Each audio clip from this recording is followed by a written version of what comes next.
Citadelė Karaliaus Mindaugo taurė. Pirmasis etapas tiesiogiai iš Jonavos. Stankevičiaus perdavimas.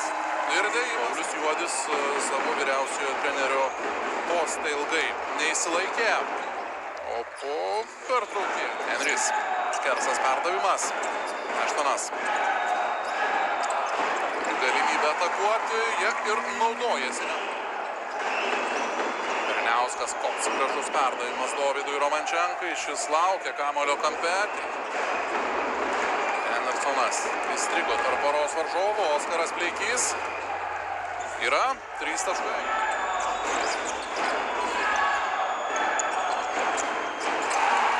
O čia tolima bomba. Andersonas. Kol kas -4. Andersono naudingumo balai. Dabar iš tos Slavinskas gali dėkoti už perdavimą Krikiai. Šiauliečiams tuo tarpu užpulti nepavyksta. Aštonas. 2 taškai.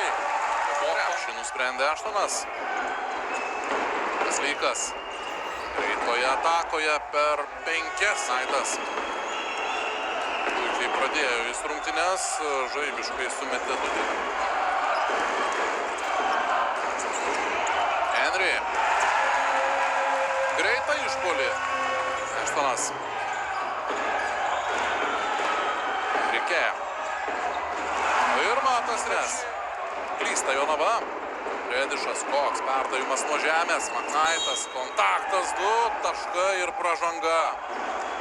Perima kamuolį Šiauliai. Galimybė žaisti greitai. Vienas kitas perdavimas. Hendersonas iš po krepšio. Jų jau turi savo sąskaitoje 5. O Eimantas.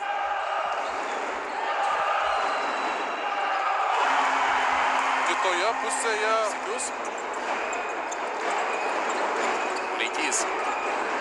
Jo Verbstė ir elegantiški 2 taškai iš po krepšio. Viljamsonas. Susidūrė su Oskaras Redišas.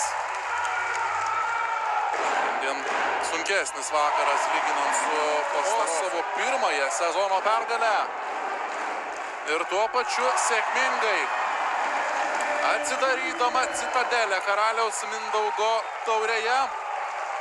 88-80 toks galutinis šių rungtynių rezultatas.